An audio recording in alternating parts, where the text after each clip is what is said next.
ফুটন্ত গরম পানিতে ফেটানো ডিম দিয়ে এই রেসিপিটি তৈরি করুন। আশা করি গরম ভাতের সাথে আর কোনো তরকারির প্রয়োজন হবে না। ব্যাচেলর থেকে শুরু করে যারা অনেক ব্যস্ত থাকেন এবং সহজ রেসিপি খুঁজছেন, আজকের রেসিপিটি তাদের জন্য। দুটো ডিম দিয়ে আজকের রেসিপিটি করে দেখাবো। এখানে আমি দুটো ডিম ভেঙে নিচ্ছি। ভালো করে ফেটিয়ে নিতে হবে, তবে আপনারা চাইলে কিন্তু ডিমের পরিমাণ বাড়িয়ে নিতে পারেন। চুলার কড়াইতে পানি দিয়েছি আর এর মধ্যে অল্প একটু লবণ মিশিয়ে দিচ্ছি। পানিতে বলক উঠেছে সেটা কিন্তু দেখতেই পাচ্ছেন। পানির কোনো পরিমাপ নেই, আপনারা কম বেশি করে নিতে পারবেন। তবে এখানে আমি 2 কাপ পানি দিয়েছি। ফুটন্ত এই গরম পানিতে ফেটানো ডিম দিতে হবে আর দ্রুত ডিমটাকে দেওয়া যাবে না। অল্প অল্প করে পানিতে মিশ্রণটি ছাড়তে হবে, ভিডিওতে যেমনটা দেখতে পাচ্ছেন। দেওয়ার সাথে সাথে স্প্যাচুলা দিয়ে নাড়াচাড়া করতে যাবেন না। যখন এটা শক্ত হয়ে আসবে তখন আপনারা চাইলে উল্টে পাল্টে দিতে পারেন। যখন পুরোপুরি সেদ্ধ হয়ে আসবে তখন চুলা থেকে উঠিয়ে নেব। সেদ্ধ ডিমটা চুলা থেকে ওঠানোর পর যে পানিটুকু থাকবে এটা কিন্তু আমি ফেলে দেব না, এই পানিটাও আমরা রান্নায় ব্যবহার করব। চুলায় কড়াই বসিয়ে দিয়েছি আর এর মধ্যে দিয়েছি তেল। সরিষার তেলও এই রান্নায় ব্যবহার করা যাবে। 1 চা চামচ আস্ত জিরা দিচ্ছি, হালকা একটু ভেজে নেব। আস্ত জিরা যদি বাসায় না থাকে সেক্ষেত্রে পরবর্তীতে আপনারা জিরার গুঁড়াটা ব্যবহার করতে পারবেন। 2টো শুকনো মরিচ, 1 টুকরো দারচিনি, 3 থেকে 4টি আস্ত এলাচ, 2 থেকে 3টি কালো গোলমরিচ বা 2 থেকে 3টি লং ব্যবহার করতে পারেন। ভালো করে একটু ভেজে নেব। ভাজা হলে এর মধ্যে দিয়ে দিব পেঁয়াজ কুচি। বড় সাইজের একটি পেঁয়াজ কুচি করে নিয়েছি। পেঁয়াজের পরিমাণটা আপনারা চাইলে আর একটু বাড়িয়ে দিতে পারেন। হালকা যখন ব্রাউন হয়ে আসবে এর মধ্যে অল্প একটু পানি ব্যবহার করছি, কারণ গুঁড়ো মশলা অ্যাড করব। দিয়ে দিচ্ছি 1/2 চা চামচ হলুদের গুঁড়া, 1/2 চা চামচ মরিচের গুঁড়া।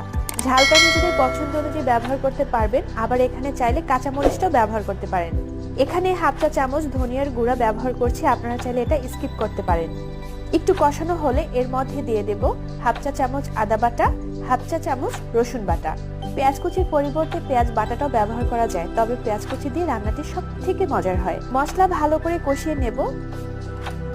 ভালো করে যখন কষানো হবে তখন এর মধ্যে টমেটো দিয়ে দেব। এই রান্নায় টমেটো একটু বেশি পরিমাণ দিতে হয়। এখানে আমি বড় সাইজের 2টো টমেটো নিয়েছি। এই রান্নায় কিন্তু আলুটাও ব্যবহার করা যায়, কোন পর্যায়ে আলু ব্যবহার করবেন সেটাও দেখিয়ে দিচ্ছি।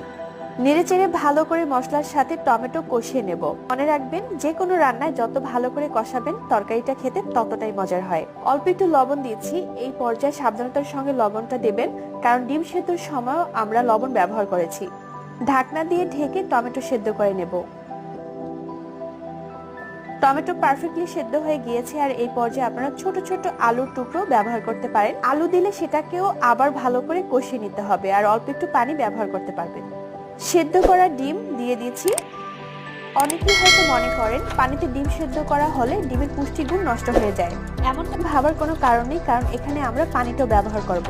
স্প্যাচুলার সাহায্যে আমি এই পর্যায়ে ডিমগুলো ছোট ছোট করে টুকরো করে নিচ্ছি। ডিমটা চুলা থেকে উঠানোর পর যখন ঠান্ডা হবে তখন আপনারা কেচি দিয়ে কেটেও ছোট ছোট করে টুকরো করে নিতে পারেন।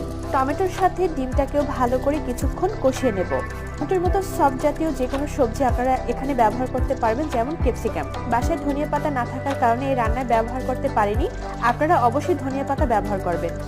কষানো হয়ে গিয়েছে, এখন এর মধ্যে পানি দিয়েছি। ওই যে ডিম সেদ্ধ করার পানিটাই কিন্তু এখানে ব্যবহার করছি। লেমন কাপের 1 কাপ পানি দিয়েছি আর এই পানিতে আমি পুরো রান্নাটা সেরে ফেলবো। ঢাকনা দিয়ে ঢেকে অপেক্ষা করছি যতক্ষণ না অতিরিক্ত পানিটা শুকিয়ে যাচ্ছে। কতটুকু ঝোল রাখবেন এটা সম্পূর্ণ নির্ভর করে আপনার ওপর। আমি একদম মাখা মাখা করে চুলা থেকে নামিয়ে নিচ্ছি। এখনই ভিডিওটি শেয়ার করে সাথে রেখে দিন, তা না হলে পরবর্তীতে ভিডিওটি খুঁজেই পাবেন না। আজব ডেকোরেশন, তাই না? পরিবেশনটা সম্পূর্ণ নিজের কাছে। YouTube channel subscribe, Facebook page like, follow দেওয়ার জন্য অসংখ্য ধন্যবাদ। ভালো থাকবেন, আল্লাহ হাফেজ।